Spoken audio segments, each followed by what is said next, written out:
everybody. Thursday, November 8th, 4-game slate.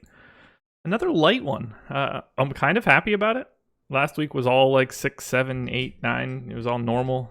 Tuesday, Thursday, just 4 gamers. Luffy, how'd your Wednesday go? Not bad. I play hockey. I still play hockey. It's the one thing, gets me out of the house. When you work from home, you need to get away once in a while. I play hockey on Tuesdays or Wednesdays. So just one lineup yesterday. Didn't want to have to worry about any switching out with the late swap. And I told you before. I told you before we went live.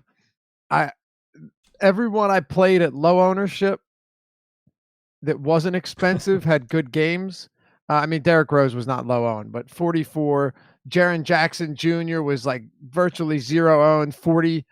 Wayne Ellington with 33. Wendell Carter Jr. I don't know what he was, but people still don't play enough of him. He put up 40. Schroeder, popular guy, only 25% in the 44 though, which was kind of surprising. 40. And then I just got absolutely brutalized by my dudes, Paul George and Blake. I mean, the first time for Blake this season, other than that 17 fantasy point game against Boston, which is, kind of expected. First time he finished with sub 45. It just was not Blake Griffin's day. Still cash though. I'll tell you what was it? 281 I finished with, single lineup. And I can say this much, pretty low scoring day for having a 10-game slate, and a lot of that is because like Whiteside was 1% owned in the 44. A lot of these guys were so low owned that it really didn't make a big impact outside of the top 1%. I cannot believe he went so bonkers early. We were talking about he could have easily put up 100. He was on pace for 111, not including the triple double bonus.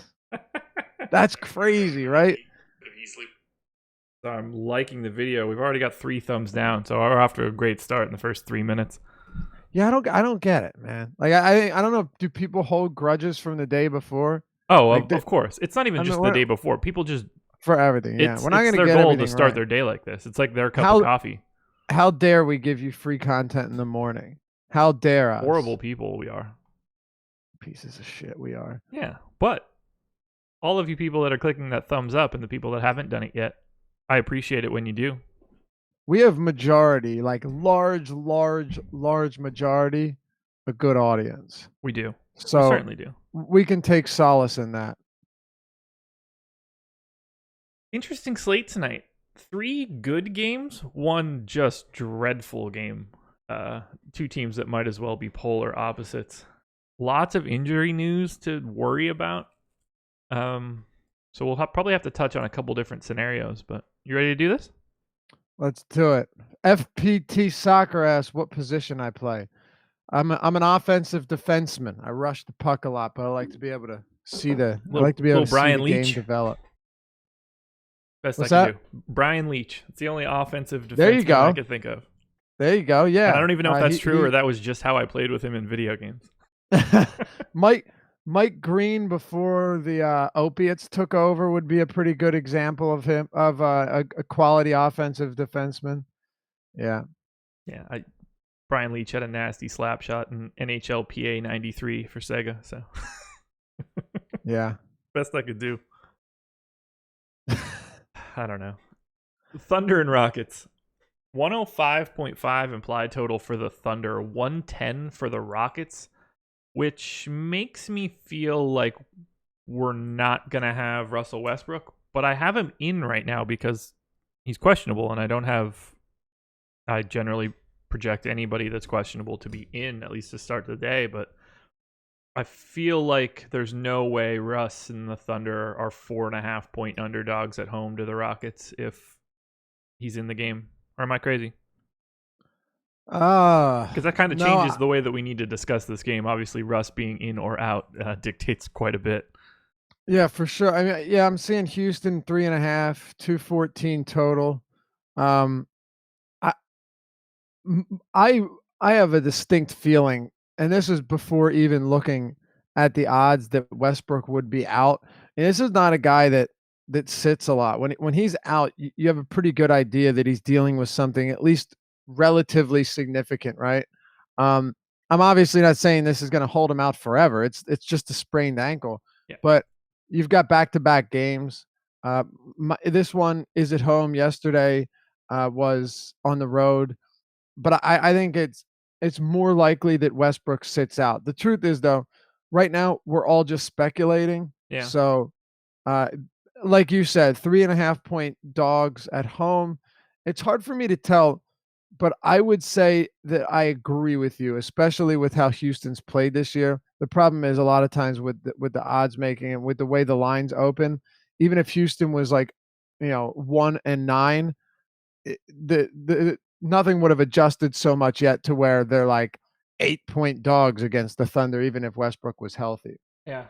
It's a tough. I feel like I need to probably take Russ out, but it's chat's like, oh, Russ is out. Russ is out. Russ is not out. That is not official word whatsoever. No, it's not. I mean, And we he's expect like him to the be, one but guy I would expect to play through dumb stuff. yeah, especially against James Harden and the Houston Rockets. Right. This is not, at home for the Kings or something like that. Like, Yeah, or on the road against the Cavaliers. yeah, this dude is very mentally different. He's like the opposite of Karl Anthony Towns. Oh god, what a disaster. His second half Ugh, performance, went crazy not to just yes. start. Yeah, but he's so bad in the he once again pulled a complete disappearing act in the second half. Meanwhile, Derrick, I tweeted this yesterday. Josh, you think about it. It's crazy. Like this team, you've been following basketball for a while, playing DFS for a while. I've been doing it for a while. Like I watched them put Wiggins on their basketball team, a lottery pick, right? Yeah, Number one, Wiggins was the number one overall pick, wasn't he? correct.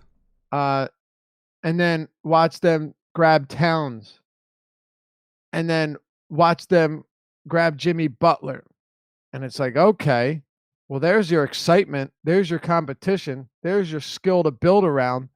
In 2018, it's not Butler. It's not Wiggins. Nope. It's not Towns. It's Derrick Rose that is what's making this team exciting and, quite frankly, more competitive. I finished that game out last night. Butler jacked up 2 off-balance contested three-pointers, bricked both of them. They went the other way for points. Derrick Rose jacks up 2 straight threes and knocks them both down. No rim, nothing. Just net, Josh. It's crazy what we're seeing with the Timberwolves. It's highly dysfunctional, but Karl Anthony Towns in the second half was a liability, not an asset, and it was pretty clear. What do we do with Rose here? How do you project a guy like this going forward? He's shooting 46% from three this year. The previous 4 years were all under 30. Last year he was 23. Like, not that he's taking a ton of shots, but 23%, 21%, 29%. Yeah. He never shot better than 33% in his career. Honestly, I keep playing him. He's got it going right now, and sometimes you just got to ride the wave until it crashes.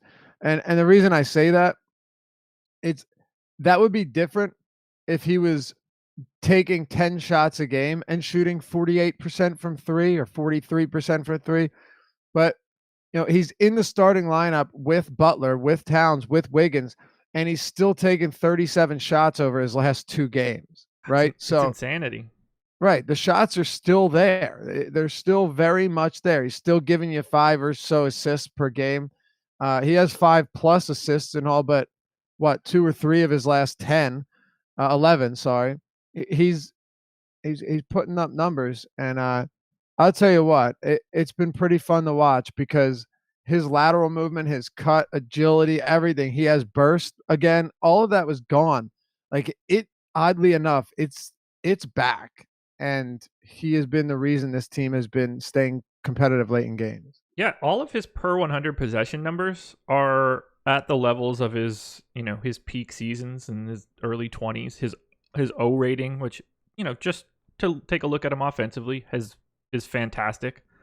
He's not getting the same assists, but I wouldn't expect him to either. It's just he's a different player now. His defensive rating is really bad, so I'm checking it out to see how the Timberwolves have been with him on the floor. I assume defensively it's been pretty dreadful, but we'll find out. It's not like he was some lockdown D guy. No, Even of course not. back That in the was day. never really his strong suit. Yeah. But it is what it is. Look, I hope they unload Butler. If they do, Derrick Rose is going to be up over 8K not long. Why have they not unloaded him? What is going on here? How, like, I don't get tell you it. this much. Dude, him and Butler were playing these petty games yesterday. Lakers score, and Towns was closest to inbound it. Goes to walk up to get the ball from the ref, and then quick jukes him and walks away, and Butler has to do it. And then they were inbounding near their bench, and Butler's standing there about to take the ball from the ref. Ref goes ahead to him, he walks away, and then someone else has to come in and inbound. That team is so dysfunctional, it's ridiculous. 1,300 possessions with Derrick Rose on the floor this year for the Wolves. They have a 90th percentile offense, 117 points per 100 possessions. They have a 10th percentile defense, 116 they're giving up. So they have a plus 1.2 differential with Rose on the floor this year. I don't know what that means. I don't know how to take that. They have a below average differential. Rose, Wiggins, Butler, Gibson, Towns. What's it at with them? They're minus 1.2. That's the lineup that Rose has been in the most, 122 possessions, minus 1.2 points per 100 possessions, with like the quote unquote 4 main guys and Rose. Okay, so it's pretty average. Yeah, that's not good. Like average for Rose, Wiggins, Butler, Gibson, Towns is that's really bad. They should be, if they're not like plus 5 or 6, that's a problem. Oh, for those guys, yeah. You kidding me? That's terrible. Yeah. I'm talking league average. Oh yeah, they are slightly below league average. So whether that's what, I don't know what to take from that outside of Wiggins is probably not as good as people think. Towns is a baby, and Jimmy Butler is team cancer. So it's going great for Minnesota. Yeah, they're crushing it. I'm gonna pull Russ. Circling back here, I'm gonna pull Russ from my projections right now because I don't feel like we're gonna talk about it as if he's in. Seems like we're not gonna get anywhere doing that. No, I think it's pretty fair to. Yeah, but I mean, I think it's a very realistic probability that he does play tonight. It wouldn't shock me against Houston. I mean, he's gonna be like, just shoot it up with something and wrap that shit. We'll figure it out. It's a sprained ankle. If it were like a structural is not the right word, but like this is not a chronic knee. It has nothing to do with his knee. It's just sort of like, he rolled his ankle. Everybody knows he rolled his ankle. Right. Like if he can go, he's certainly going to go. There's not going to be any like, I don't know if I should test it. That's not how he plays. And it easily could have been that he just planned on sitting out yesterday against Cleveland in a game they knew they could win, so he'd be back for this game. Exactly. There's no need for him to test himself against the Cleveland Cavaliers. Right. Or at least there shouldn't be a need to do that. All right, so I've pulled Westbrook from my stuff. Let me run a crunch in the background while we do this, because that's clearly going to change some things if Russ is in or out. And then once I crunch this out pretty quickly, we can go ahead and break down these 4 games. Anything else interesting from last night that you want to touch on? A little bit of a recap. I mean, Whiteside was a monster, and he came 2 blocks shy of a triple-double in the first half, which is reasonably impressive. I'd mentioned on the Early Bird show with Dan yesterday morning that Whiteside was going to be one of those guys where he could explode against that front court, but he could also pull a Whiteside, and Spoelstra could decide to go small. Obviously, a guy that you consider in tournaments, but he was 1% owned, I think, in the 44, if I recall correctly, and the winning lineup I believe had him as well. At least when I looked, the winning lineup with not a lot of time left had Whiteside. It would make sense. Yesterday's slate, there wasn't really a whole lot to gauge from it outside of I found this interesting. When you look at the Thunder, even though Paul George disappointed, this was mind you, this was a really low scoring game, right? There was like 183 combined points or something. Yeah. Uh, but Paul George and Schroeder still did all of the heavy lifting. Like at the end of the first half, or at the end of midway through the third quarter, they still had like 60 some percent of the combined scoring. They're the only players other than Jerry and Grant who had 12 to finish in double digits. Like the what we expected to happen still happened in terms of volume. Um, they both led the league in shots by a massive margin. It was that for some reason this game played really, really slow, and it's they still shot like 41%, which isn't particularly great, but it's not like they couldn't hit a thing. Yeah. It was a slow game. It was a disappointing effort from George. We got great numbers from. I don't think anyone's going to complain about 40 from Schroeder at 6,900. No, not at all. Yeah, but there was that. Oh, also, dude, keep playing Tim Hardaway until his price comes up. Same concept with Zach LaVine and anyone that are shooters like him. Hardaway goes out and drops 34 points again. He shoots 22 times, 11 from three. I'll take that all day long. Oh, and last thing, Taurean Prince did play 30 minutes off the bench, 31 almost. He finished with 15, 5, and 8, jacked up 19 shots. If Taurean Prince is coming off the bench and he's the first guy off the bench and they keep Bembry in the starting lineup. That's Now, good for him. I don't think Kevin Huerter is going to make a big difference when he comes back, right? No. But if you look, because this is kind of important, if you look yesterday at Prince's rotation, he came in with 6:19 left in the first, and then actually didn't start the second quarter, right? Didn't start the second quarter, comes back again and plays 5 minutes. So he only plays 11 minutes in the first half. That's a little weird. But then he starts the second half, plays 6 minutes, and then comes off and then comes back in with a minute and a half left in the third and plays the entire rest of the game. So I don't know if that was Lloyd Pierce saying, okay, I screwed up, Prince, get back in the starting lineup. But I do know that even in the first half when he came off the bench, his usage was really high. Yeah. Do you have any Amari Spellman shares if we're talking about good dudes out of Atlanta? No, I told you I only played one lineup yesterday. Yeah. No Amari Spellman. I went with the $3,100 Wayne Ellington. I bit the bullet, and it actually worked out. Very rare occurrence. But I didn't think he was going to play 37 minutes last night, so I didn't end up with as much Wayne Ellington as I would have liked.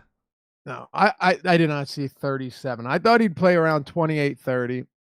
And at that price, I said, all right, I'll roll the dice. Just because, why even bother starting the guy if you don't plan on playing him here? And then with Wade and with Dragic out, it felt like a spot where at that price he could give me 20 or 22 and maybe get hot from beyond, which is what happened. And Wayne Ellington's super boomer bust because everything he's doing is in terms of scoring. Yeah, I didn't want to go to him all that much. I projected him for 24 minutes, but I could be wrong, just because he basically hadn't played all year. It didn't strike me as a situation where they were just going to thrust him into 37 minutes. Clearly, I was completely wrong. So I went pretty heavy on Josh Richardson. I was like, oh, he's going to play 40 minutes without question tonight. Right. Nobody else. So I had Richardson and who the hell else is on the Heat that matters? Winslow. I had Winslow. I mean, Johnson. Everybody but Ellington, basically, with any sort of volume. And the two guys that went crazy were the two guys that I didn't get to. Right. My thing with Ellington was more simply just, it's very rare on DraftKings that you get a guy at like the bare minimum. We'll call 3,100 the bare minimum. That can get minutes and can chuck up shots, and can actually get hot from beyond the 3-point line. So I mean, if I get a guy that's that cheap, usually I'll roll the dice on him. But that can go both ways. It's Wayne Ellington. You a Wayne Ellington fan? Philly guy? I mean, not particularly. There's not. I mean, Yeah, I don't have any Wayne Ellington jerseys, if that's what you're asking. I didn't expect you to. I didn't know if you had a soft spot for any of the Philly players. No, if you're 3,100, I like you. I That's about it. I agree completely. Earl Fountain says Ellington is a shooter from Philly. Yes, he is. Speak of the devil. Alrighty, let's do this. Oklahoma City and the Rockets. Oklahoma City now sans Russell Westbrook. So we'll start with Paul George, 10-5 on FanDuel, 8,900 on DK. I'm going to have the same stance on Paul George that I had yesterday, and I will not have any. I don't feel the same way on DK, 8,900. I would certainly have quite a bit of Paul George, but I'm not paying 10-5 for him. So what do you think about George? DraftKings and FanDuel is an entirely different situation, but if I'm getting Paul George at sub 9K, assuming Westbrook is out, yeah, you better believe I'm going to be playing him. I mean, I get the whole chalk thing and everything, but like yesterday we got 33 from George, and that's really the worst you're going to get from him with Westbrook off. I really believe that. Like I don't think you're going to get many worse games than that from Paul George. It just, to me, it seems more realistic that that is a floor game for Paul George, and not an average game with Westbrook out. So yeah, I'm pretty confident that at that price, there's really no reason not to play him. I'm actually running the numbers. I wanted to see what Paul George produced in terms of usage yesterday, because they play. I mean, it was a slow paced game, so you don't just want to look at field goal attempts. You want to see how many field goal attempts per possession, per the amount of possessions they had. Yeah. So yeah, usage was what, 25% yesterday. Definitely lower than I expected for sure. Schroeder was at 33%, but I'm still not concerned. George still played 39 minutes. Yeah. I'm all right with that for sure. 100%. Yeah, look, they're two separate plays. I see no reason to be playing Paul George on FanDuel at that ridiculous price point. I would much rather play Kevin Durant for $300 more. I would much rather play Giannis for $2,000 more. I would much rather play Giannis. Like, much rather play Giannis with Draymond Green out. Much rather play Giannis. It's not really close for me. And I know he's expensive. Yeah, like I got 57% Giannis on my first crunch and 0 Paul George. He just doesn't belong at that price point. But 8,900 on DK is a completely different story. I'd probably have him in like 40% of my lineups on DraftKings. Sure. Yeah, that makes me happy to not play on both sites regularly, so I don't have to cheer against myself. Right. Another thing too is you have, it's like seasonal fantasy football leagues where you have this guy in 3 leagues and you're playing against him in 2. Yeah. I mean, Paul George on DraftKings 8,900, Giannis is only 11K. Like, it's not hard. It's not going to be hard to fit them in. No. I think that's probably good on Paul George. Dennis Schroeder, 7K on both sites. I played him in 60% of my lineups yesterday. I'll play him in 60% of my lineups again today at 7,000 if Russell Westbrook's not in. I don't love that price on DK, but again, it's still perfectly reasonable if Russ isn't playing. Excuse me. Yeah, I don't think it's unreasonable whatsoever. Like I said, yesterday, Schroeder usage rate was 32.6%. Paul George was the next closest at 24.5%, and then no one was above 19%. That was Alex Abrines, who took 12 shots and probably won't do it again. Keep in mind, without Russell Westbrook, it goes back to the same concept that they don't have any other shot creators, nobody whatsoever. Like Jeremy Grant had another, decent game, 12 points, but those are all hustle points, man. The biggest thing to me, the biggest surprise to me, Dennis Schroeder yesterday finished with 0 assists. Of course he did. 0 assists. Explain that. I don't see that continuing. In his first 2 games of the season when Westbrook was out, he averaged 14.5 potential assists per game. That's a lot. How does that happen? That's a lot. How do you not have any assists? Yeah, as Dennis Schroeder. Well, I'm Like, looking it up right now. I'm trying to see how many potential assists he had yesterday. I wanna see if he just got, like, really, really unlucky, uh, and everyone just missed their opportunities.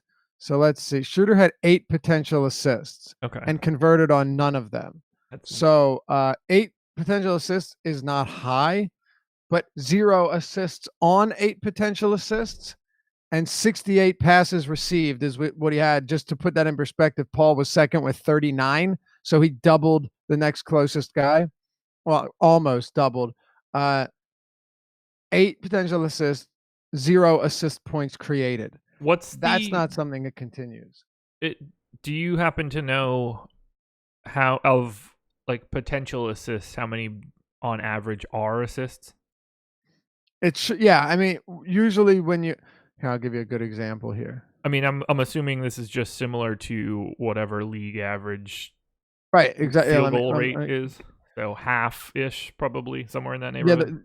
exactly, around half. The thing is, this isn't something like, I mean, I've been using this for research a lot. I know Adam uses it now, and it's starting to become like more commonplace in this. But here's what I'm saying. Ben Simmons is averaging 15 potential assists per game, 7.5 assists. John Wall, 15.5, 7.6. Okay.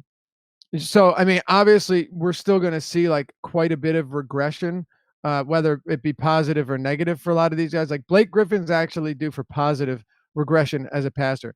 He's averaging 12.7 potential assists per game, which is really quite crazy given that he's, a power forward, and only 4.6 actual assists per game. Or you can look at assist points created, but that is somewhere you'd expect him to get up at least around 5.5 or 6. So yeah, around 50%. Okay. And Schroeder has 0. Yeah, so I mean that right there is, an extra 5 fantasy points last night. Oh yeah, Changes the way his day looks yeah. pretty I mean, significantly. bad scenario would have been like 3 of 8, but it was 0 of 8. Yeah, I So mean if yeah, he put up 44 fantasy points at 6,900 on DK last night, it just looks different than 39.75. it sure does. But I'm not worried about him here, man. You're No. getting big usage. You're gonna get the minutes. Yeah. You're gonna get more assists than 0. Just that's all. You're gonna get more assists than 0. He had 8 and 6 in his first 2 games with Westbrook out. He's still averaging like 12 potential assists per game with Westbrook off the floor, or per 36 with Westbrook off the floor. All that bodes much better for him today. And he, like you said, he still put up 40 with 0 assists. That's a pretty big deal. Yep. Yeah, look, I'm going to have more than 50% of Dennis Schroeder again today. I have no doubt about it. He's just underpriced for his role. That's Yep. really all I need to see. It's not like the Rockets have been good defensively. Nope. No, they haven't. Steven Adams for 5,800 on DK might be the most appealing thing on this entire game. Yeah, look, without Westbrook, I think you shouldn't be expecting the same point totals from Adams. But I mean, he still had 35 fantasy points yesterday. He had 9, 13, 2, 2, and 2. You ain't gonna kick him out of bed for eating crackers. That's not a bad stat line. We'll take that. Only shot 6 times, but that happens. Again, it was a slow game. There weren't a ton of possessions, and yeah, it is. But it's funny. Houston is playing at like a surprisingly crawling pace this year. They're below 100 in pace, which is kind of strange. OKC playing at the 6th fastest pace, so it's an up tempo matchup for Houston. It's a pace down spot for OKC, but I still, you might look at this initially and be like, this game's going over, but I wouldn't be surprised to see it, finish right around there, with like a 110 to 107 game or something. Or Sure. I'm sorry, 110 to 104 game. Yeah. Oh, I'm with you there. I mean, Houston in my pace rankings are 27th. Yeah, they're Like people probably think they're down. 4th. Be curious to know how much I can actually pull this out. I'd be curious to know how much Melo has to do with it.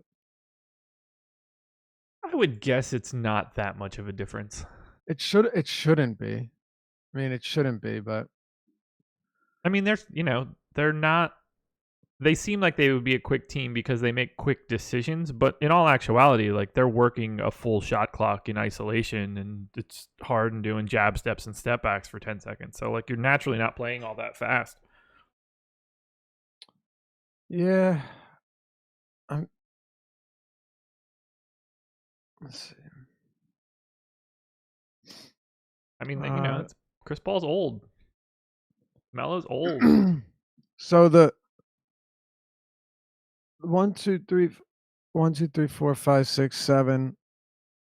Okay, of their 7 slowest lineup combinations this year, Anthony is in 6 of them. That makes sense. But their slowest, and mind you, it was only 6 minutes. Paul, Green, Tucker, Ennis, and Capela. But yeah, Carmelo Anthony's in 6 of their slowest lineups that they've run this year, that D'Antoni's run this year. Again, this could just be a team thing, but it's weird to me that they're playing this slow with, or considering who their head coach is.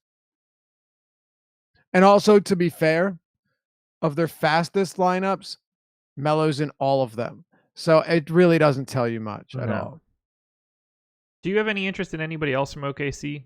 Grant, Diallo, Noel, Abrinas? I don't know. No, not really. I think Grant is fine just because you're getting the minutes from him. He's starting. If you're going to get the run from him, I don't think he's a crazy play, but you just have to understand Grant's not going to create his own shot. He's actually, he'll give you, he'll go out there, get a couple blocks. He's pretty good. He's actually a very good shot blocker for not being a big forward. And, he'll grab some putback points. He'll jack up a couple threes and maybe make 1 or 2 of them. That's kind of just who he is. He's a clean up the garbage type guy and piecemeal a decent game together if he gets enough minutes. That's about it, though. Okay. But I think you're right. The Adams is definitely too cheap on DraftKings. It's kind of crazy. He's 78 on FanDuel. He's way too cheap on DraftKings. I don't have much interest. It'll be for at least on FanDuel. It's all Schroeder. I think that on a 4-game slate like this, having a couple shares of Nerlens Noel on the off chance that Steven Adams gets into foul trouble, Noel $100 more than the minimum on FanDuel. Like that's a path you can take. They're gonna need someone to deal with Capela. If Adams picks up 2 quick ones, like it's certainly Noel. So, it's not something you want to have a ton of volume to, but 4 games is different than 10. Fair enough. Houston side, Harden 11-5 on FanDuel, 10-1 on DK. I'll have a little bit. I don't find it to be that appealing of a spot. I don't totally trust his health right now, and I greatly prefer Giannis to Harden tonight. So what are you going to try to do with Harden? Yeah, I mean, pretty much what you just said. I'll keep it simple. You have Giannis on. So I was uploading projections in the cruncher here. I wanted to crunch some with Westbrook projected out and see how that affects everything else. I'm going to crunch DK right now too while I'm on. So with James Harden, look, he's still a really good player, and I think it's only fair that we also point out that Harden's price tag has come down quite a bit too. Yeah, it's a nice price on DK.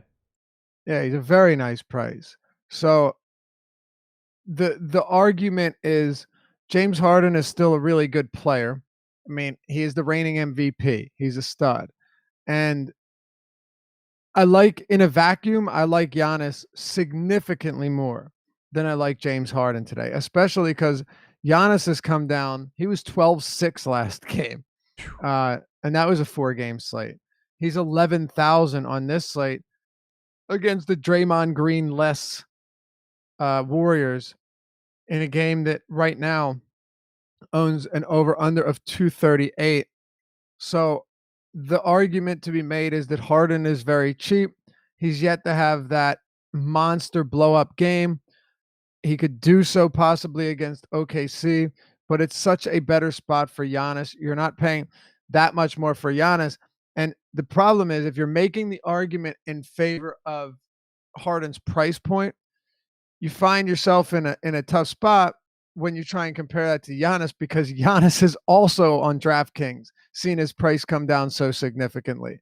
So there aren't a ton of arguments to be made. The only one being that 10-1 is still too cheap for Harden.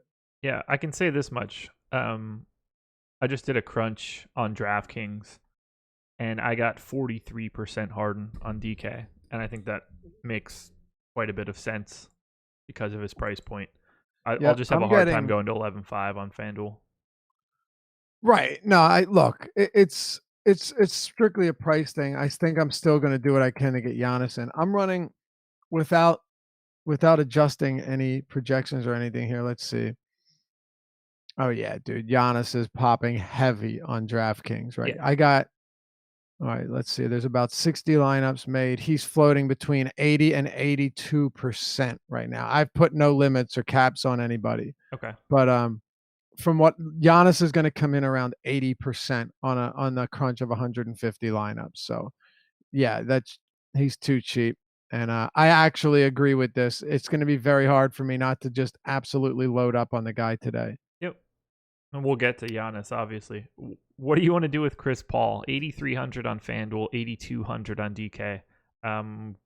As of right now, I'm going to have a lot of him on FanDuel because of that price point. I don't like it, but it'll happen.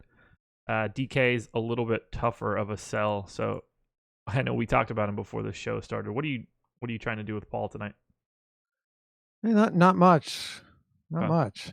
Honestly, it just comes down to, how are players priced around him? And Paul George, granted, different position, but I can't play everyone above 8K, and I like Paul George more. Again, you can use the ownership argument for sure. Chris Paul going to be way less owned, like way, way, way less owned. But it's tough, man. I'm still getting Schroeder at a big discount from Chris Paul on DraftKings. There are several guys here that I really like quite a bit, and I think it's just going to be kind of tough for me to get him in there. I should also mention that I like Damian Lillard a lot against the Clippers. I think this is another decent spot for Dame, and his price has also come down $500 since the last time he played. Is it a decent spot for Chris Paul? Yeah, 8,200. I think that's a very fair price point. That's probably around where he should be priced. So no hate, but I'm not going to be forcing him into lineups and adjusting it so I can get more Chris Paul. I think that'd be my easiest way of putting it. I just crunched 150 lineups with just the projections that I loaded in, and I got 0% Chris Paul right now. Wow, I got 50% on DK, but wow, I tend to run high on Paul anyway. FanDuel, I think, is a completely different story. He's the cheapest of the expensive guys at point guard. Like, he's cheaper than Kyrie. He's cheaper by $1,500 than Dame. And then the next closest guy below Paul is Bledsoe at $6,800. So he's kind of on an island of like cheapness. And that is sort of appealing to me. I can make a case for Paul, Curry, or Lillard. And in those cases, I'm going to end up with the cheaper guy more often than not. Yeah, on FanDuel, I like him a lot more, especially because Schroeder's only shooting guard eligible. Yeah. That definitely plays into it quite a bit. You mentioned $1,500 cheaper than Dame. I like Chris Paul more there. I do. Yeah. I think he fits easier. He makes more sense, and you can justify it a whole lot easier. I also think he'll probably have a decent amount of ownership on FanDuel because of that. We have ownership projections out right now. So if you want to check those ownership projections out and you don't have a subscription to Awesemo.com, NBA Strategy is the promo code. 7-day free trial. It includes packages with Fantasy Cruncher. Go do that right now and come look at them. But I'll give you guys a little taste. We've got Chris Paul at 25% on FanDuel right now. I'm going to be way more than that. I just know that I will. 25% is kind of where I expected. 25-30 on a 4-game slate. So yeah. Admittedly, I'm nervous, but the Thunder, 7% better than average, limiting fantasy points defensively. But I think like everything just kind of gets thrown out of whack if it's not Russ. Not that I think Russ is a good defender or helping to make that number happen, but it just changes the way people communicate on the floor. And if it's not the same sort of rotation as normal, if anybody can capitalize on that, I think it might be Chris Paul. He should be able to, and he's cheap. I'm not hating on Chris Paul. I just DraftKings initially, I didn't get any of him, and Yeah.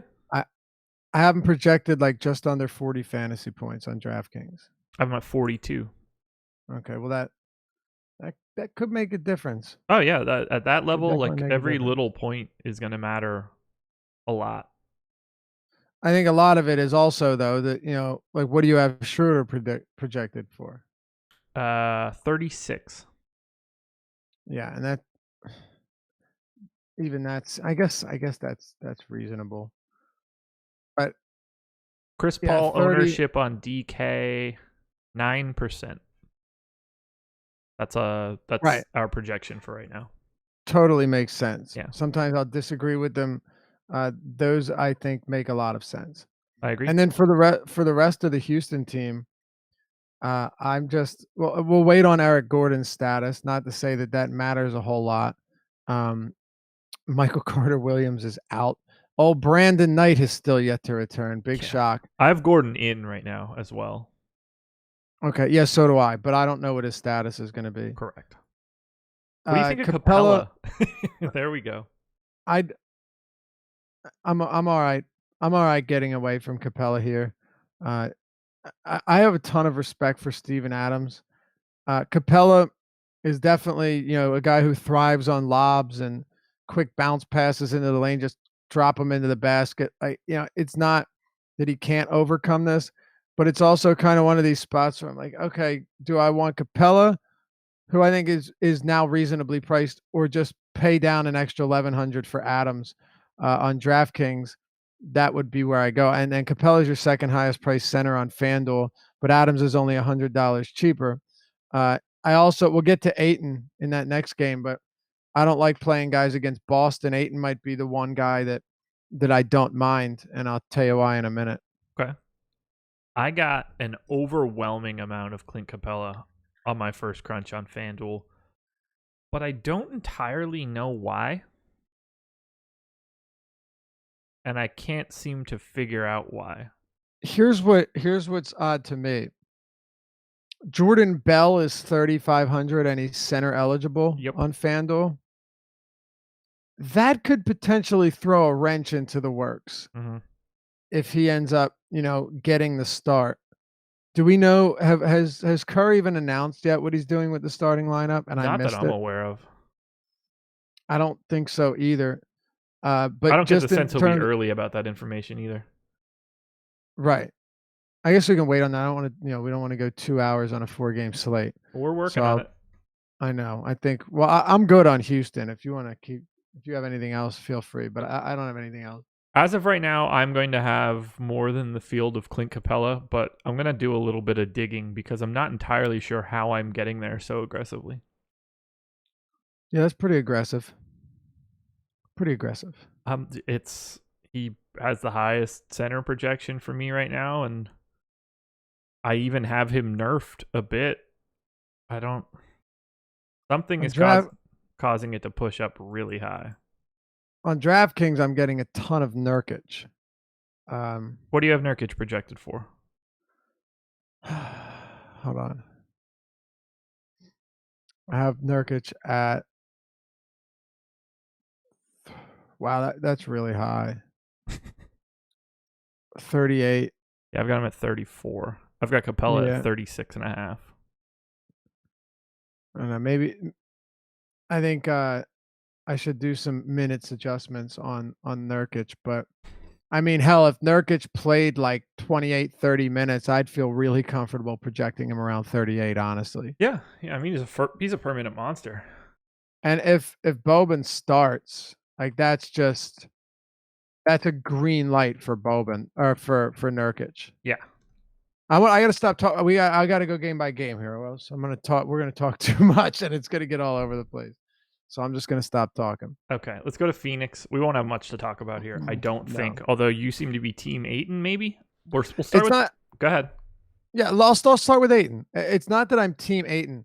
It's that Ayton is still getting minutes in blowouts, and that to me is of that to me is of importance when you're such a bad basketball team, right? Uh, like they lost by 22 to the Nets, who have now beaten the Sixers and Suns or whatever by 20 plus and back to backs. Ayton, you look at his second half rotation in this game. He plays 8 minutes to start the quarter, and then despite the blowout, closes out the game for the final 8 minutes and 37 seconds. That to me, like even when the game was completely out of reach, Devin Booker and Trevor Ariza come off.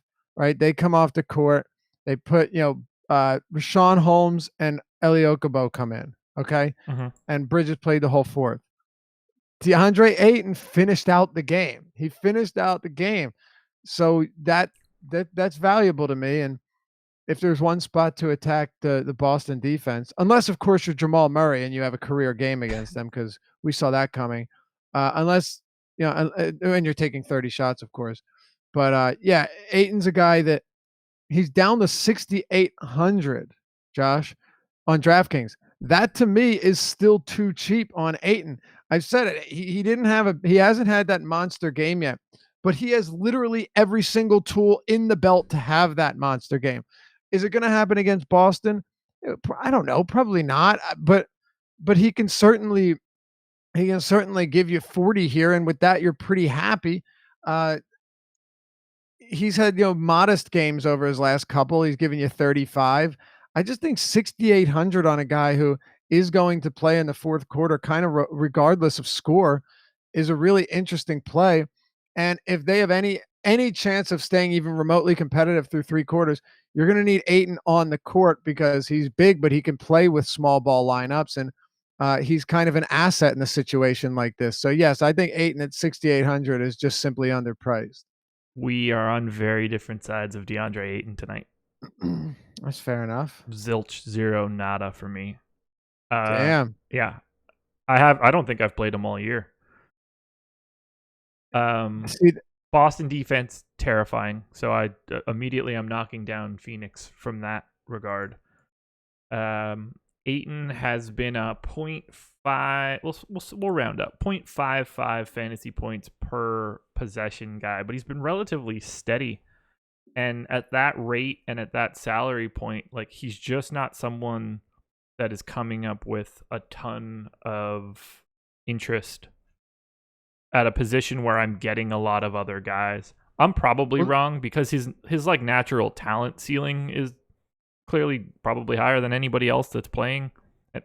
There's no one more expensive than Clint Capela at 6,900 on DK at center. So he's only $100 more than that. But I'd have a hard time playing Ayton over Nurkic. I'd probably have a hard time playing Ayton over Al Horford in that.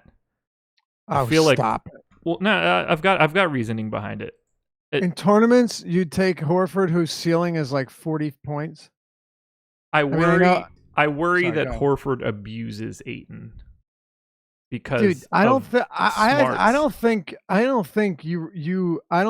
you are appreciating the depth of Ayton's skill set. Offensively, I have no doubts in his skill set.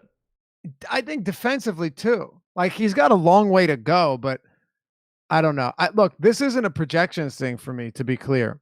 I'm getting only 3% Ayton. Same amount. I'm not getting a lot of DeAndre Ayton if I'm crunching just with the projections that I loaded. For me, it's just a off the board tournament thing for a guy that's cheap. That's all. So it's not that if we were to both run 150 lineups right now, we'd get wildly different results on Ayton. We actually wouldn't. This is just a spot where I see a lot of talent. I see a guy who attempted 17 shots last game, and will have those games where he just jacks up a ton, and the big game is coming at 6,800.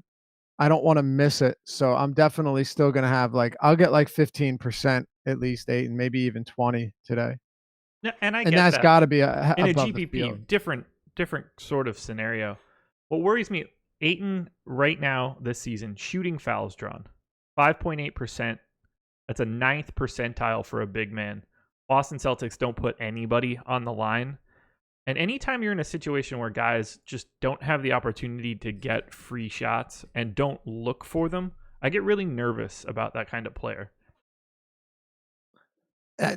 Fair enough. And look, that these are minuscule things that are just like that help point me in that same direction. I just don't think he's ready. And against a team like Boston, who are, quite possibly the smartest defensive team, them, Utah, Golden State when they're on, they're all similar teams in that they're well coached, they're organized.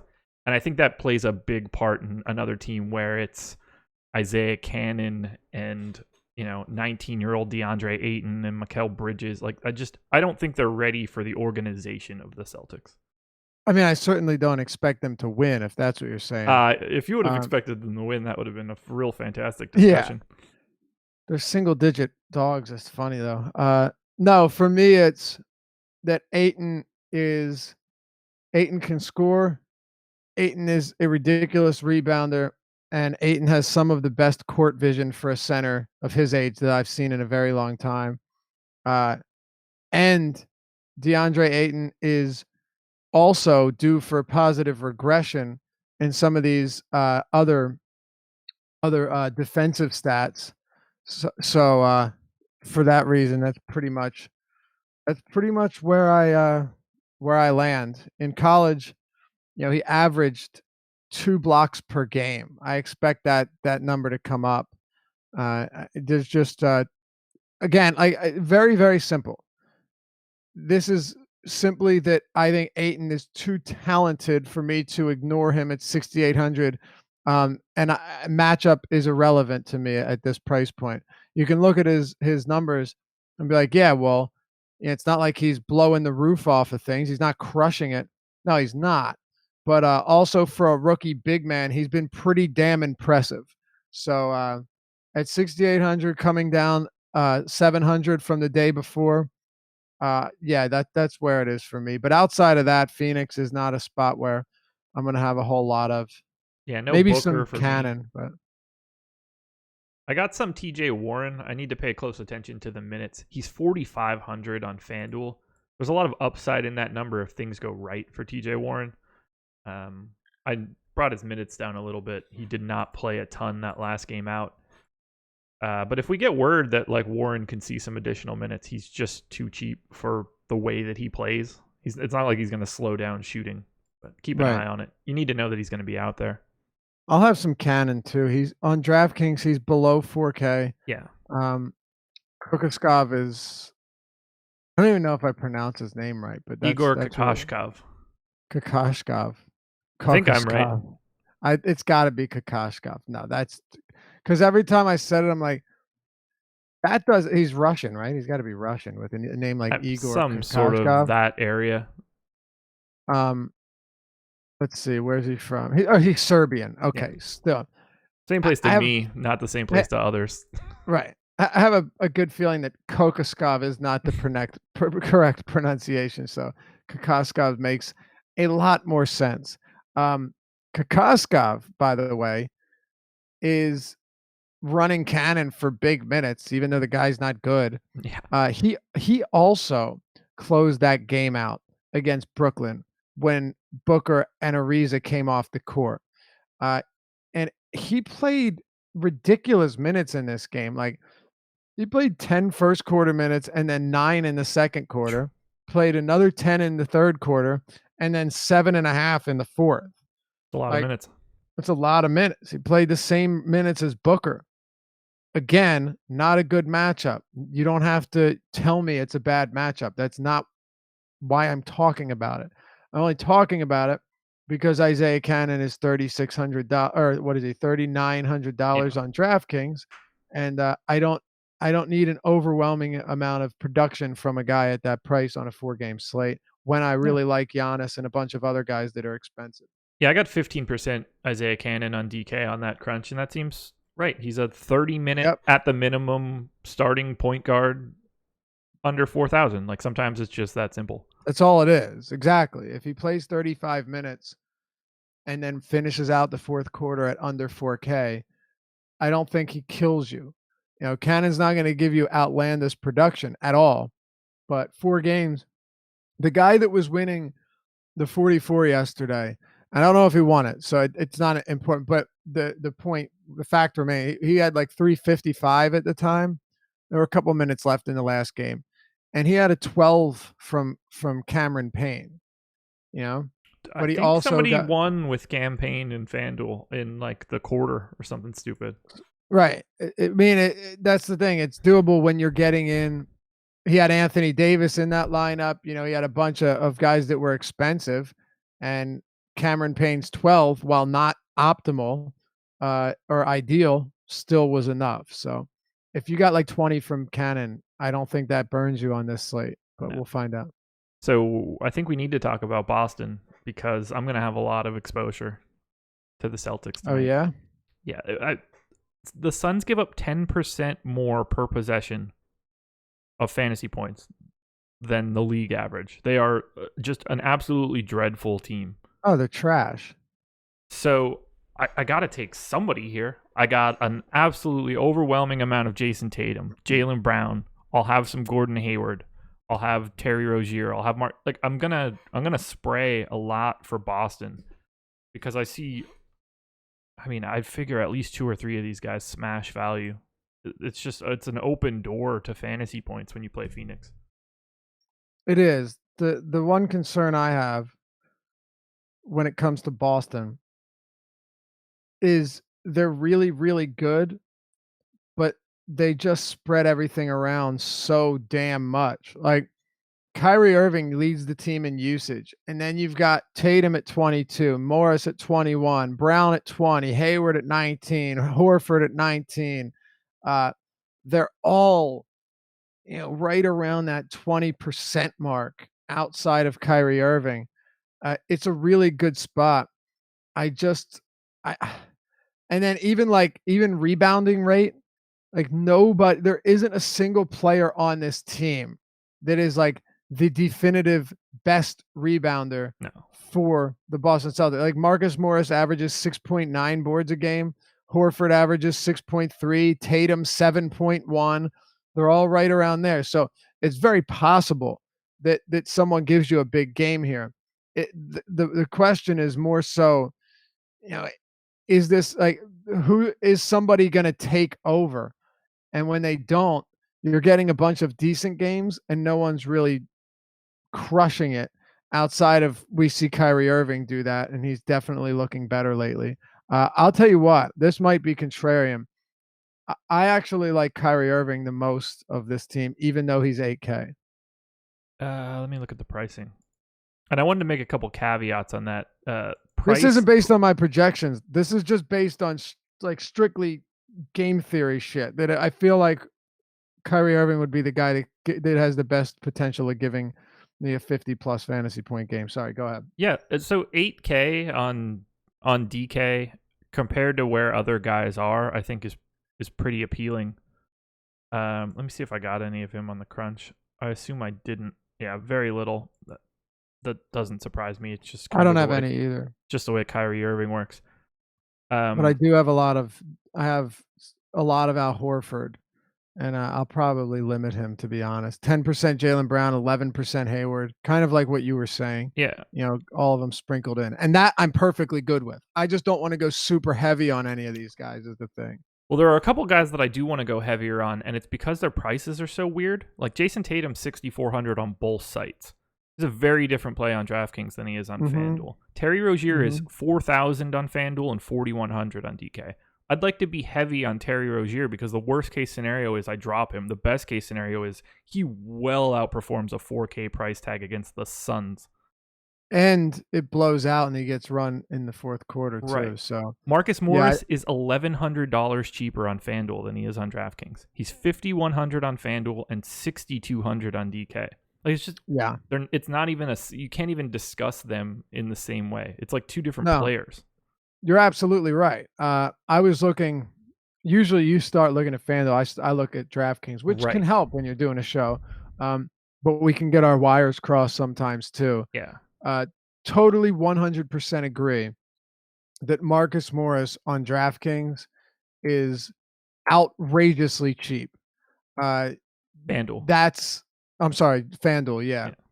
Outrageously cheap. There's no ignoring that whatsoever.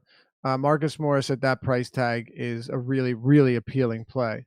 No doubt. Similarly, Marcus Smart is 3,700 on DK. Like another interesting punt against the team that's not great. Right. Yeah. Marcus Smart's such a terrible shooter. Oh, he is. A 3,700, you'll make up for that in the fact that he Sure. probably tries a lot harder than anyone on Phoenix.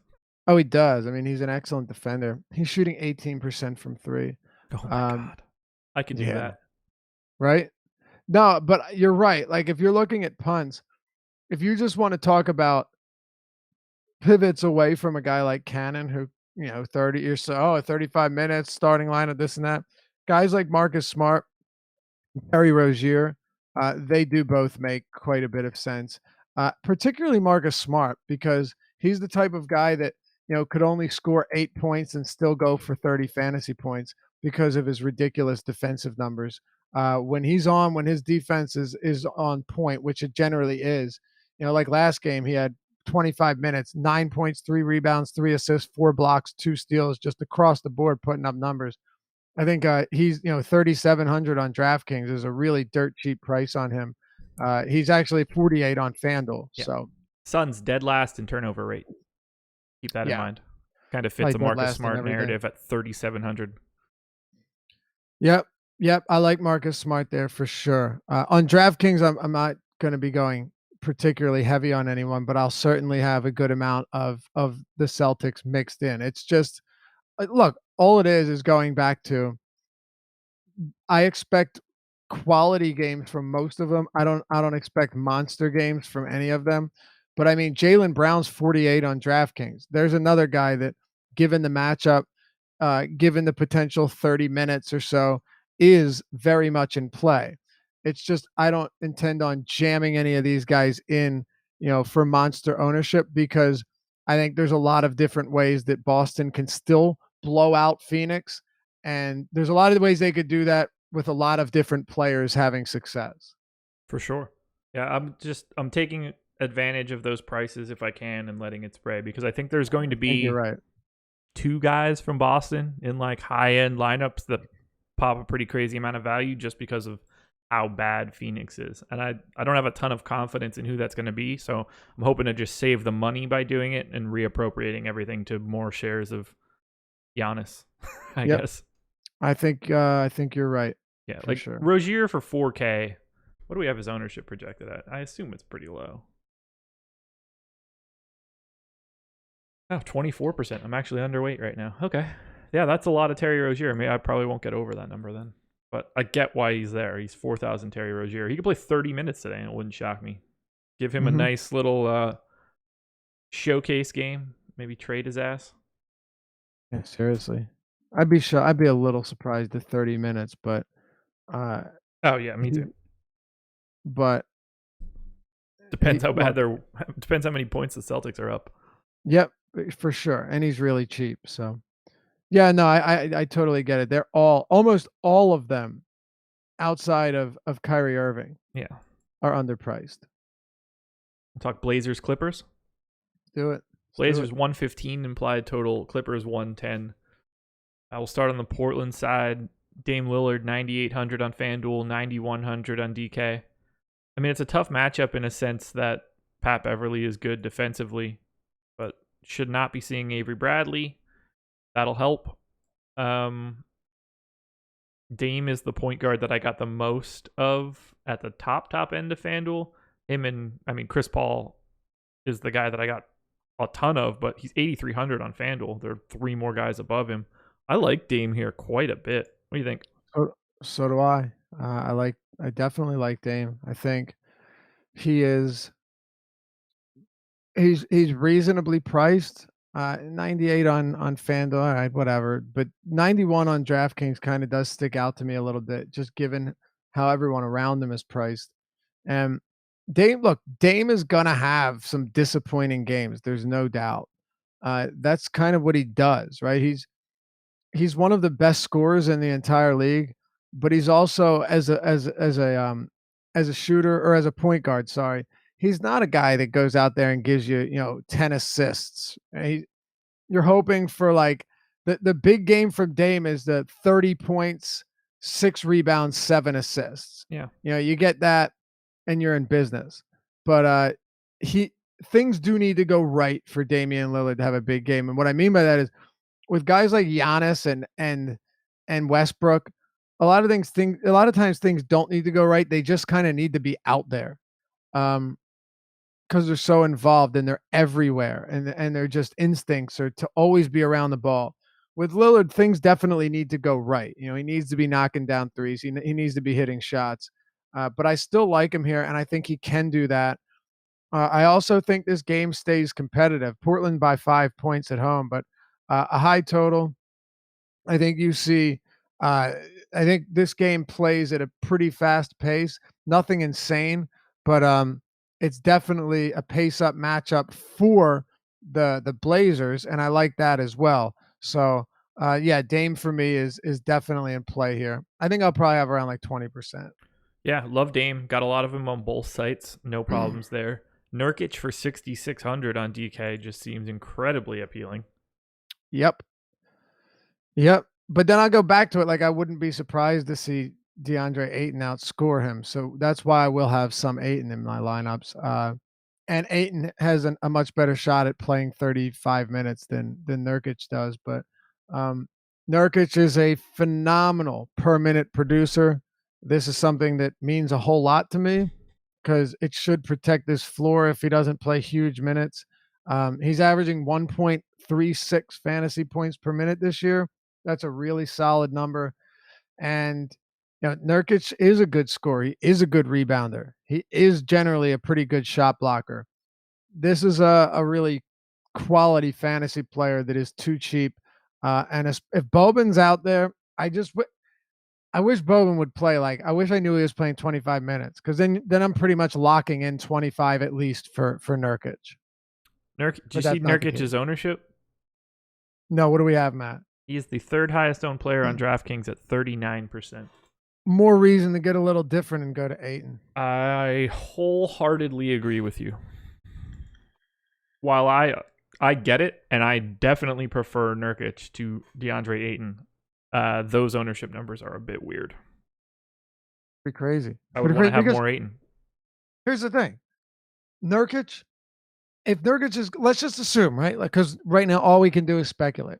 Let's assume Nurkic is going to be the third highest price. You said not center, but player, right? He's the third highest exposed player on DraftKings right now in our ownership projections, behind Steven Adams and Pat Beverly. Let's assume that's the case.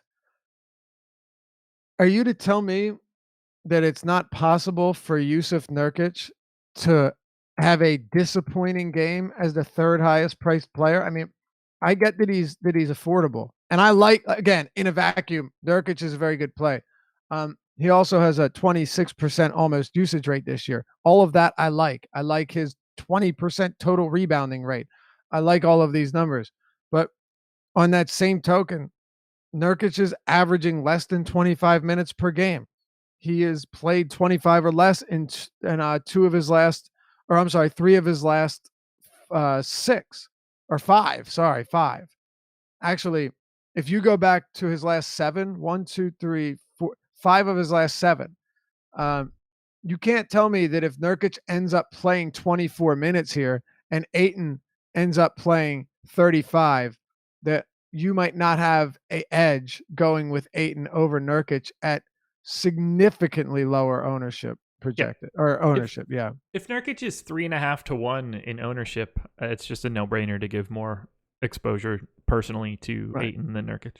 And that's really all it is for me. Yeah. It's just I think he gets good minutes. He's projected at 10% ownership right now. Nurkic is at almost 40. Yeah, that's a no-brainer then. That's if you're playing multiple lineups, I would want to have more Ayton than Nurkic. Well, maybe not more Ayton than Nurkic, but just enough.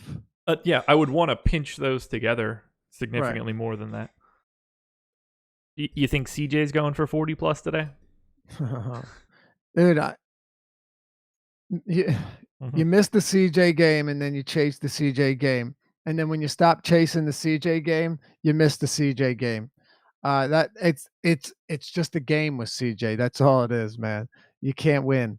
It's a rigged There were two game. gentlemen on Tuesday that had a conversation about how the Bucks gave up a lot of mid-range shots and that CJ would be shooting a lot in the mid-range. Sure did. And I still didn't have much of him. So I was with the field, but yeah.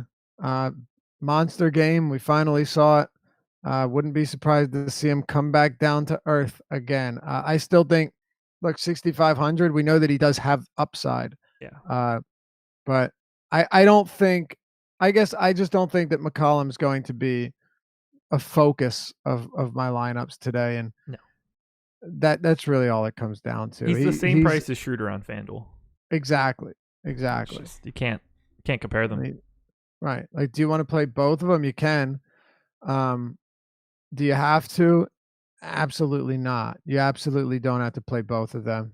So I'd Market say Smart's a little bit pretty of cheap one. Aminu would be the only other piece I would want from Portland, and that's more of a DK thing than a FanDuel thing. Yeah, and you figure Aminu once again comes out and plays good minutes against Gallo and Harris, two of the guys that are going to be jacking up a lot of shots for the Clippers. So Aminu's fine. I'm hoping we get a little bit better value because I'm not huge on playing this guy. 3-and-D guy needs to knock down like 4 threes and grab some steals in order to kind of be valuable. I just don't expect the double-digit rebounds to continue. Call me a skeptic, but yeah, that's where I'm at as well. And just so we're clear, I think we both do like Nurkic a lot. That's not the point. It's just that if he's going to be that popular, you have to make some type of decision there because Nurkic is the furthest thing from a lock. And when people are playing Nurkic like he's a lock, that's when you play him like he isn't a lock. Yeah, no, if he's at 30, let's just say he's 35% owned. That's our projection at the end of the night. I'd probably try to have like 15, 20, something in that neighborhood. Right. Because I don't think that he is that value at center a third of the time. He's not. It's not about thinking. He's not. No. Clippers side, there is a clear best play for me. This is coming from a FanDuel perspective. Montrezl Harrell is $5,800 on FanDuel, and he is a power forward on a slate where Tobias Harris is the most expensive power forward at $7,800. The next closest guy is Jason Tatum at $64. Everyone else is at $5,800 or less. He is the chalk power forward on FanDuel per our ownership projections right now, but I'm going to have like 60% Montrezl Harrell because I don't really see what else I would do. I've got to allocate 200 total percentage points to people that play power forward tonight, and my alternatives are like Ersan Ilyasova and Gary Clark and Looney. There's not that many guys that actually have a pulse at power forward tonight. Yeah, so Harrell last game came in for Boban, and then was out there with Gallo, Beverly, Lou Williams, and Harris. So he's playing small ball 5, even though you had Towns out there, and then played a long stretch in the second quarter with Lou Williams, Mike Scott, Teodosic, and Jerome Robinson. And then in the second half, you had him out there again, small ball 5, just playing a lot of center. Interesting thing about this is, well, it's actually not interesting at all. It's just case in point. He didn't play any minutes alongside Boban, which obviously makes sense, right? Like you don't expect that to be the case. So my only thing here when it comes to Harrell is if Boban's playing well and it's like, okay, he's out there against, the other hulking center in Nurkic and plays 23, 25 minutes, it's directly going to take away from Harrell. So that like Harrell played 30 minutes last game. Marjanovic played 18. Those are all of your center minutes right there. The game before, Bowen played 23. Harrell played 25. all your center minutes. Then 15 minutes the game before that, and Marcin Gortat, that's the last game he played. He played 9, and Boban played 23. So those are all your minutes again. So it really is just contingent upon how much do you think Boban's going to play. If you think he's going to play under 20 minutes, then Harrell's definitely a better play. But if you think Boban's going to play 23 minutes, then that means Harrell is likely going to clean up with around 25 minutes or so. And if that's enough, then you definitely still like him. But just I would just recommend to the viewer, keep in mind that his minutes are directly tied to Boban's. Yeah, I have 25 minutes in for Harrell right now. I think that's fair. Yeah. Blazers 6th in free throw rate. Clippers 27th in defensive free throw rate. Boban in particular is an 8th percentile center this season. 6.3% of his possessions end in him committing a foul. It's an incredible rate. He's never been able to not foul people. He's a skyscraper. Portland gets to the line and causes fouls a lot. Nurkic is like a 67th percentile big man in getting shooting fouls. It will not take much to take Boban completely off the court. And Harrell's a fantastic point per minute guy. And I think he's probably underpriced. If Boban goes out there and plays 30 minutes and Harrell plays 18, I'll just shrug my shoulders and, say good game. I'd be shocked if Boban plays more than half of the minutes at center tonight. Yeah, I would too. No, I wouldn't be shocked actually. I'm still going to put him around. I'm still going to put him around 23. I'd put him around 23, maybe even a couple more, but it depends on Nurkic. That last game, I talked at length about how this was like the worst possible spot for Boban because you're going up against Karl Anthony Towns, who when he's actually trying, is just impossible to defend. Yeah. You could throw him on Taj Gibson and such, but then things just get messy and you don't really want to do that. 18 minutes for Boban in that game, still had 10 and 9 with 2 assists and 2 blocks, still had 28 fantasy points. But I do think if Nurkic is playing for a significant amount of minutes, then it does help Boban a bit. But I'm not taking away from Harrell playing. I'd still give Harrell 25 minutes here. I just don't think he plays 30. Yeah, I wouldn't expect it. I think the upside for him is there to play 30, just because Boban can pick up 3 fouls in 4 minutes. This dude fouls constantly. He fouls a lot. I don't like predicting. I personally don't like predicting foul trouble because I'm never right when it comes to predicting it. Oh, neither do I, but I like to use it as sort of a proxy for how many minutes I could realistically project someone for. When you're so egregiously bad at keeping people or not fouling people, when you are a 8th percentile guy and have had a 5% or higher foul rate, I'm confident you're going to be in foul trouble more often than not. It's possible. But just a counterpoint to that, the reason I think it matters less with Boban is because Doc doesn't plan on playing him 35 minutes anyway. So, you can rack up more fouls and you're less of a liability because he doesn't need you out there for 35 minutes. Oh, yeah, that's a great point. He can use all 6. Right. Well, 5, and then, obviously he's not using any more. So right. I totally agree with that. Yeah, it's, like I said, 25 minutes for Harrell is giving me all of the Harrell I could possibly ask for. Yeah, and I think that's perfectly reasonable. So I could bring that down to 22 if I wanted to, and still probably be above the field just on a crunch. And when I'm doing that, and I still have him projected, a little bit lower than his normal averages, I would have to jump through a lot of hoops to get less Harrell. And in those cases, I usually just say, screw it. If I have to do all of that, I probably am not supposed to. Just so I'm clear too, I do like Tatum at a $600 increase on FanDuel more. Now you still have to play 2. And you also have Marcus Morris at the same position. Yeah. I don't think it's crazy to play Tatum and Morris both in the same lineup either, just because they're both pretty affordable. But yeah, Harris is definitely a fine play there, 58. I also have 60% Tatum, just in case you were curious. There you go. Yep. There you go.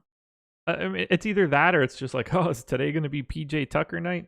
I'd Yep. rather throw all my eggs into like one or two baskets and call it a day. Yeah, I'm cool not rolling the dice on PJ Tucker. Yeah. Anything else from the Clippers side? Like, I'll have a little bit of Boban, but I don't love it. He's a better play on FanDuel than he is on DK right now from a price point. Lou Williams is now expensive again. He's not interesting to me. I don't like Tobias. I don't like Gallo. Pat Bev for 4,500 on FanDuel, I think, is pretty appealing. Yeah. I mean, he played 39 minutes last game. Yeah. So that's good. Well, he's 36. He's 38 on DraftKings. I think. Oh yeah, I don't know why I said FanDuel. I meant DraftKings, 3,800. Okay. Yeah. I think moving SGA into the starting lineup actually secures Beverly's minutes more, because like Teodosic only played 12 minutes off the bench last game. Tyrone Wallace played 5 minutes. There aren't a lot of, you have Gilgeous-Alexander, who is, backing Beverly up, and they were playing a few minutes alongside each other. But then if you put Lou Williams or you put SGA into the starting lineup alongside Beverly, that actually protects his minutes floor, I think. So I'm not saying he gets 39 minutes here, but if SGA starts again, because we know that Avery Bradley is still out, I think you get more than 30 minutes from Beverly again. And at 3,800, I have a lot of interest in that. So yeah, I think actually I like Beverly quite a bit here.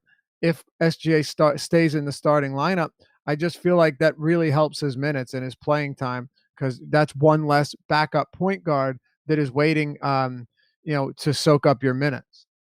I'm with you 100%. I have nothing else to add there. Minutes are solid, and he's under 4K. If you want to put like a quick bow on it, it's just those are really and they're going to want his things defense against Dame. Yeah, and he's pesky defensively. Probably a good word to say. He is. You want to close this out? Warriors Bucks. Let's close it out. 120.7 implied. 120.75 implied total for the Warriors. 114.25 for the Bucks. So pretty sizable. 6-point favorites for the Warriors at home. No Draymond Green is important. We'll start on the Warriors side, and we'll talk about this in two stages. There's Curry, Durant, and Clay, and then there's everybody else. I'm going to have some Curry. I'm going to have some Durant. Curry projected 19% ownership on FanDuel. I got 10% on my first one. Durant at 37%. He is the chalk small forward on FanDuel right now. I'll have somewhere in that neighborhood, but Giannis is the guy that I want the most. So any aversion to Curry or Durant tonight just seems like, yeah, they're priced where they should be, and there's only so many options on a 4-gamer. Yeah, I like Durant more. Okay. But there's no aversion, no. Again, I have a lot of respect for Milwaukee's defense, but this is just a different team. This Warriors team is just flat out different, right? Yep. So the same rules don't necessarily apply to them. We can go back and use the same logic that we used talking about CJ McCollum and Dame from the other day. I think it's actually applicable here. So Curry is attempting 55% of his shots from 3-point range. Insanity. Durant's attempting 22% of his shots from 3-point range. And he's actually attempting, this is really interesting, over 50% of his shots from mid-range. So if you're just talking from a shot selection standpoint, this matchup, statistically, it's not an opinion, bodes better for Durant, who is, definitely taking more shots from mid-range, is definitely gonna get to the rim. You know, he's attempting 23% of his shots from 3 feet from the rim. That to me, I think bodes better for KD. I would agree, and I think specifically it bodes really well for Klay Thompson, who has a very similar offensive style to CJ McCollum. Klay Thompson, Kind of. 91st percentile in mid-range shots among combo Yeah. players. He takes almost all of his shots, as weird as it sounds, but he takes 50% of his shots from the mid-range. It's either that or the threes. He doesn't get to the rim, and the Bucks limit shots at the rim substantially. So for me, this is the same pitch I gave on Tuesday. Klay lives in the mid-range. The Bucks are happy to give up everything in the mid-range. It doesn't take a lot for Klay to get hot. He bangs 2 or 3 of those jumpers in the mid-range, and it could just be like a nod, like, hey, Klay, let it rip. So it's definitely possible. I like having some Klay. 6,500 on FanDuel, 6K on DK. He's in a really nice price point on FanDuel, nothing around him. He's the chalk shooting guard on FanDuel right now. Wow. Now, he's at 29. Brogdon's at 27. Middleton, McCollum, Schroeder, all at 22. So everybody's bunched together, but I certainly get having some Klay. There's a recipe for success against this Bucks team. Yeah, sure. I hate playing Malcolm Brogdon, man. Yeah, I end up with a lot of Brogdon pretty regularly, and I'm matching the field right now. Do you want any of the Warriors punts? Someone like Jordan Bell at flat minimum on FanDuel seems pretty appealing. Yep. I'm not huge on Bell because I still think like he could go out there and do nothing, but he's so ridiculously cheap. Actually, this is kind of important. So let me pull this up and explain it to the viewers. Oh.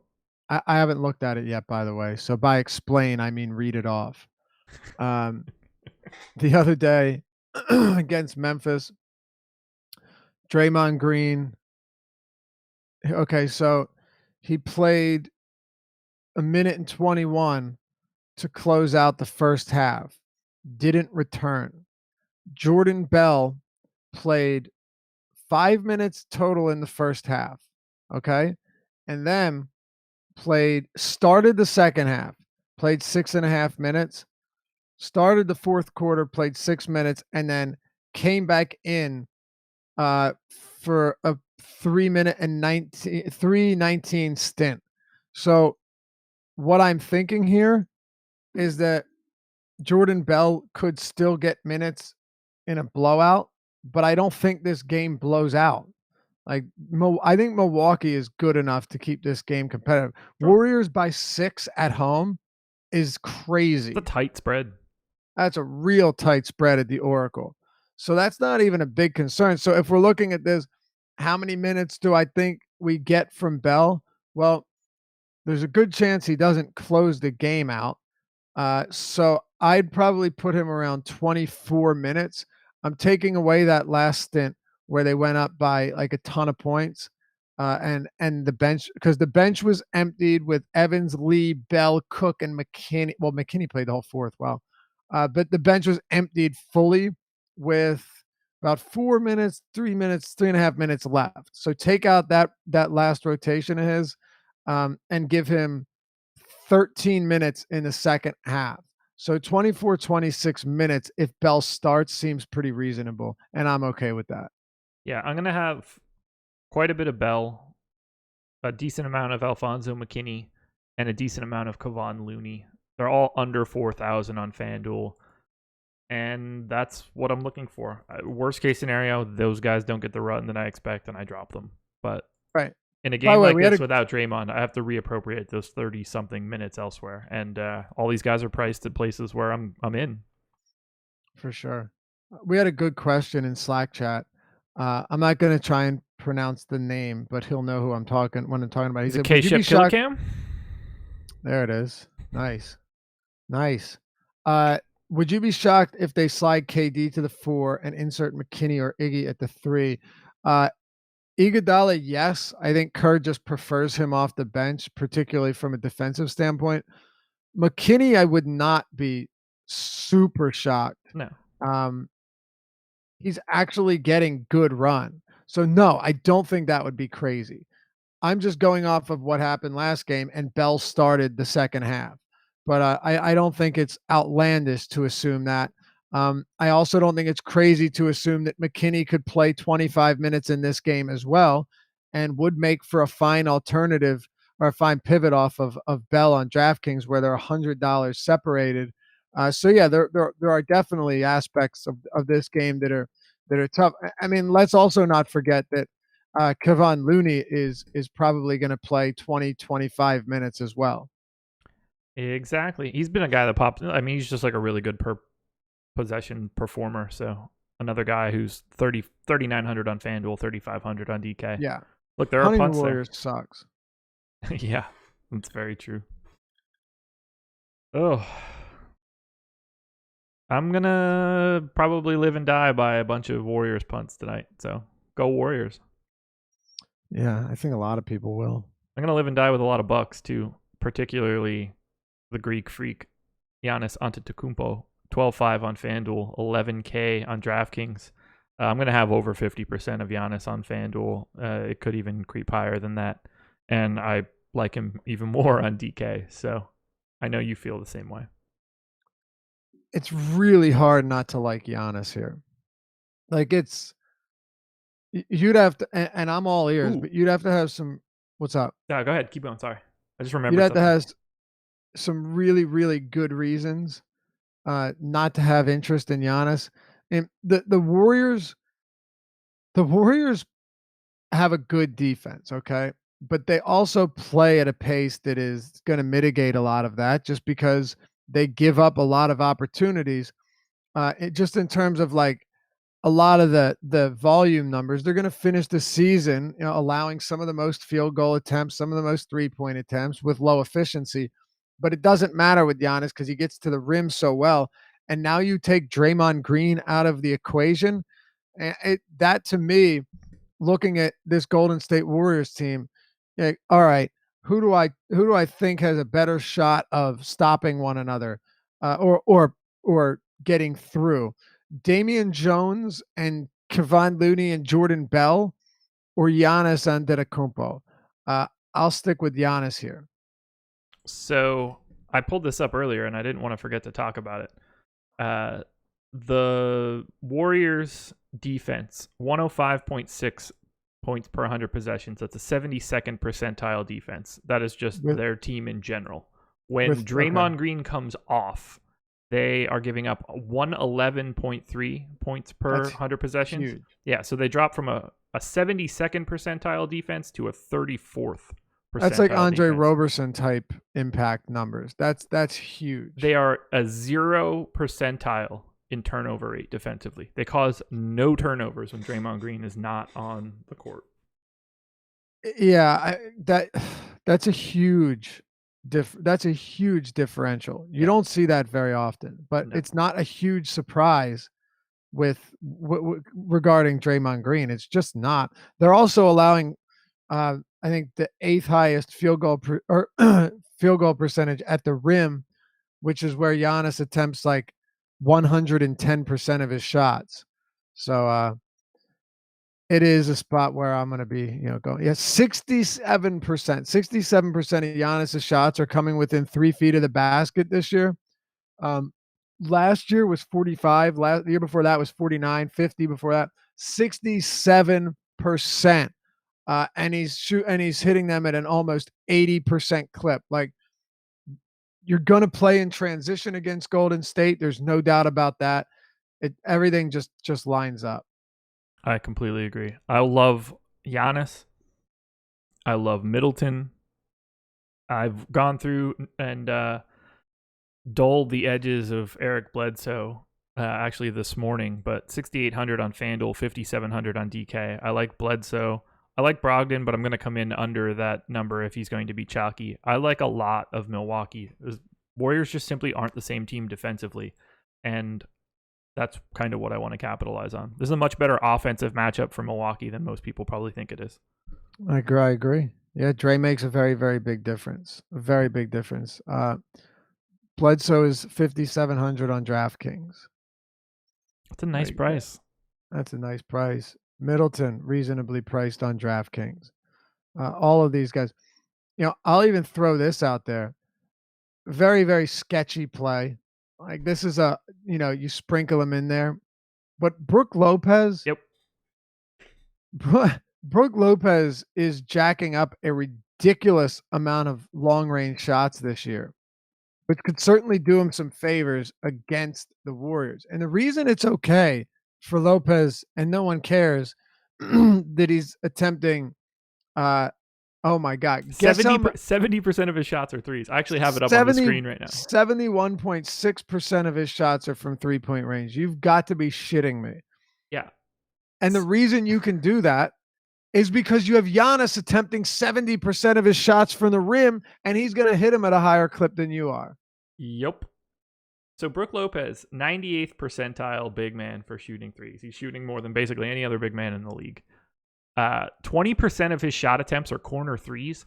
Warriors have been giving up a lot of corner threes when Draymond Green is not on the floor. So look to guys like Ilyasova, Lopez, Malcolm Brogdon. These are guys that shoot a lot of corner threes from this team that could sneak into a couple extra shot attempts just because the captain of the defense isn't out there. Exactly. Ray asked, Luffy, not worried about Lopez getting run off the court? Well, not necessarily, because look at you're going to have, you don't have Green out there. So you're looking at like a Damian Jones, right?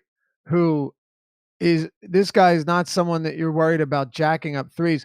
94% of Damian Jones shots have come within the basket. He's taken one shot outside of 3 feet, 1 or 2 shots actually, in total. Now, this isn't to say that he shoots a lot. He hardly ever shoots, but it kind of goes to the point of he's a stay-at-home guy. If you want Lopez out there to get 3-pointers up and do that, you just hide him on a guy like Damian Jones. It's not really a big concern. Hell, even a guy like Jordan Bell. Jordan Bell is a hustle player, but he's not a shooter either. So you can just keep Brook Lopez at home on the defensive end, and then spread him out, space the floor, put him out beyond the line, beyond the arc on the offensive possession. So I don't think it's as. I know it's a fast-paced game, but I don't think this is as scary for Lopez as it would be, especially if Dre was out there. Yeah, I've been for 24 minutes. I mean, he could easily play more than that. Worst case scenario, he probably plays 20. Like it's not like he's just gonna. It's not the playoffs. They're not just gonna sit Brook Lopez and play him for 4 minutes because it goes wrong at the beginning. It's not that kind of game. Plus, it's a risky play. We both acknowledge that.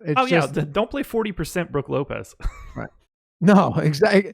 It's really just the fact of like, okay, could this game turn into a shootout and a 3-point fest? Yeah. If the answer is yes, Brook Lopez can accommodate that. It's not like if that's the case, Brook's off the floor. We have him at 1% ownership on FanDuel. I got 7. Like, cool. It's a 4-game slate. Exactly. That's really all you need. Yeah. He's just not a name to throw out there just in Ersan Ilyasova projected for 1% ownership on FanDuel. Again, like it's not going to take much to be on the right side of some Milwaukee guys that may fit the game script. Right. Ooh. You got anything else for this Warriors Bucks game? I think we hit it all, man. I think we've hit everything. We're good. Guys, like and subscribe. Like in particular, thumbs ups are very good for us. If you want to try us out, awesemo.com, promo code NBA Strategy will get you 7 days free. That's every package. Anyone you want to try out, if it's all access, just NBA specific. If you're interested in checking out Fantasy Cruncher, you can pick a package that includes Fantasy Cruncher as well. 7-day free trial. You don't have to pay a dime for it. And I'd highly recommend it. Alex's rankings, Awesemo's rankings, ownership projections. I've got projections that are out there. Andrew Barron, formerly the Fan Vice projections. We have those projections as well. said projections a lot, but we have the deep dive. Today will be written by Adam. On alternating days, it's written by Laffy. Probably the best long form fantasy basketball piece that's out there. The level of detail in that article is second to none, in my opinion. So we do dive deep, Josh. We do. We do. You guys are it is appropriately named. I think so. Yeah. I don't know what it would be called if you didn't dive deep. If you're just like casually wading, that would wouldn't be as interesting. Yeah, the shallow wade. Yeah. Doesn't sound as good. No, it doesn't roll off the tongue. Videos today. We'll have the deeper dive from 6 to 7 tonight. Live before lock, myself and Eddie Fear from 7 to 8. Remember, everybody, lineups don't lock till 8 o'clock tonight. So pushing everything back an hour, just in case you're curious. And then Three Fellas Talking Football. Get that plug in from 7:30 till, what are you thinking, 8:15? Yeah, get that showdown slate discussion in. This is a fun one, too. This is going to be a fun one. It's a good game. It's not, what was it last week? Cardinals, Raiders or something stupid? Is that what it was? I think it was Raiders, San Francisco. Well, Raiders, Niners, yeah. Raiders, that was the Mullins game. Yeah, I think Arizona was the week before that. I knew it was just a bunch of garbage. So yeah, just a bunch of dog shit teams. Yep. But tonight is Carolina, Pittsburgh. That game, I expect that game to be quite a bit of fun. Yeah. What's the before you guys? I want to see what the total is on that. What do you think? What do you think the total is on this? Give me total and spread. Oh, God. Total, I won't be good at. Where's the game? In Pittsburgh. So up the total.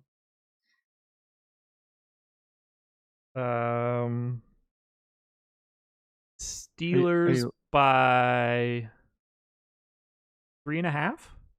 Are you looking at stuff? Nah, I don't generally look at any NFL. 3.5. Yeah. 3.5. The total could be 49, 50. 50.5. Okay. Not bad. What site were you using to look at that? I didn't look at anything, man. I don't look at any of that NFL stuff. What's the money line? It's 190, 210, something like that. Close, 170. Close. Yeah, Pittsburgh 170. I think that's a pretty yeah, I think that's a pretty fair line. Minus 3.5, 50.5 total. A lot of ways that points can be produced here. This is going to be a fun showdown slate. I don't look at anything football-wise till Saturday, so I really am coming in blind to that. I hear you. I don't look at anything football-wise until like Friday or Saturday either, when NBA starts. Before NBA starts, I'm diving in on like Tuesday. Oh, yeah, for sure. I don't have that kind of time, and I don't really care that much. I'd rather look into NBA stuff, so it naturally falls by the wayside. Yes, sir. I think that's about it. I think we should get out of here. Hour and 40 minutes. I'm going to go eat some food. Yeah, I'm pretty hungry. Yeah. So best of luck, everybody. 4-game slate. Again, everything is an hour later. Deeper dive, an hour later than normal. Live before lock, an hour later than normal. Don't forget, lineups close at 8. That's why you hit those notifications. Yes. Hit that notification bell. Yeah. Subscribe and hit the notification bell so you know exactly when we go live. Laffy, anything else? That's it, man. I'll see you back here tonight. Sounds good. Later on, everybody. Best of luck tonight.